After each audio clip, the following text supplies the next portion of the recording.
Hello, dear students of class 6. This is Honeysuckle, chapter number 3, Tarot's Reward. I am going to tell you the summary of this lesson. This story is the story of a thoughtful son who loves his parents too much and wants to provide everything that their father wished for. He was a woodcutter and he used to cut and chop the woods every day, and through which he used to earn money. But he earned very little money after doing too hard work. This made him very sad. He wanted to earn more money so that he could fulfill all the needs of his parents. One day, when his parents and he was sitting in a corner of the hut, the cold wind blew and they felt too much cold. Their parents felt very cold inside the body, and they wished that they should have a cup of sake at that time. The cup of sake is a Japanese drink which provides warmth to the old bones. This became, the tarot became sadder on the wish of his father because he find himself unable to fulfill his father's wish to provide him that snake because it was very expensive. He asked to himself something, and next morning he went earlier than every day to the forest and cut and chopped the woods faster than earlier. He collected more wood, and to earn more money. So what happened? His mouth was became so thirsty at that time because the sun has arisen, and the he felt very thirsty. So he was wishing for the water. Suddenly he heard the sound of rushing water, and he went into the direction of that water. Taro didn't didn't see any of such stream, any waterfall there in that part of the forest. But suddenly when he saw the stream, the axe dropped out of his hand and he ran in the direction of the sound. He saw a beautiful little waterfall there, hidden behind a rock. He went to the place and knelt before it to drink that. He make a cup of from his hands, but the taste of the water was not seem like water.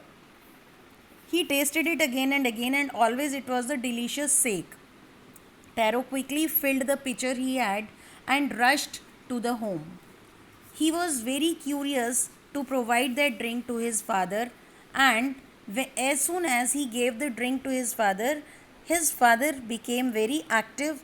His shivering stopped and he started dancing. That afternoon, a neighbor also stopped to visit their house, and they also offered the drink to him. But he went quickly from their house because the neighbor was a lady. She wanted to spread the news in the village. She was in a hurry and left the place very soon. That evening, there was a long procession of visitors at the house of Taro, and Taro provided that sake to everyone. So he was so nice, thoughtful, even humble, and he was very caring too for everyone.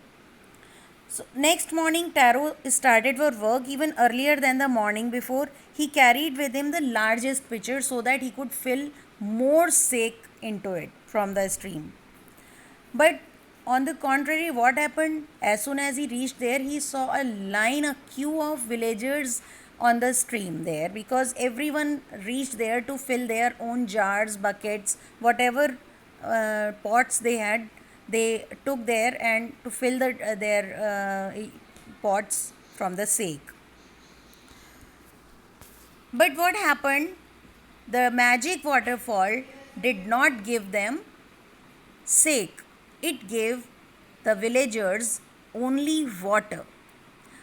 And this way they started muttering for Taro, and they said that they had been tricked. They shouted on Taro, "Where is Taro? Let us drown him in the waterfall," they said like this. But Taro was wise enough, and he from to escape himself from the angry villagers, he hide himself behind a rock.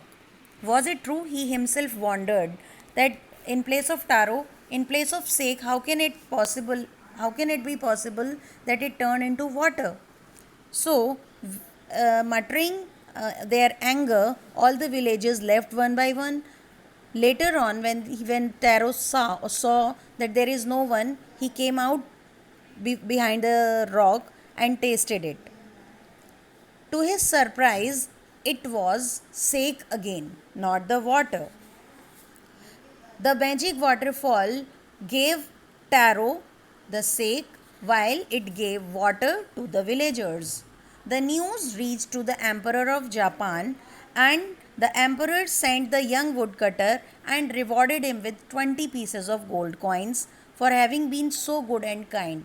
This way, by rewarding Taro, the emperor wanted to show the children of his town that they should also copy him, copy Taro, and obey their parents as Taro did. They should also become as thoughtful, caring, and loving son and obey their parents as Taro did. This story has been taken from the Japanese story. That's all for today. You have to go through this, you have to listen to this story very carefully.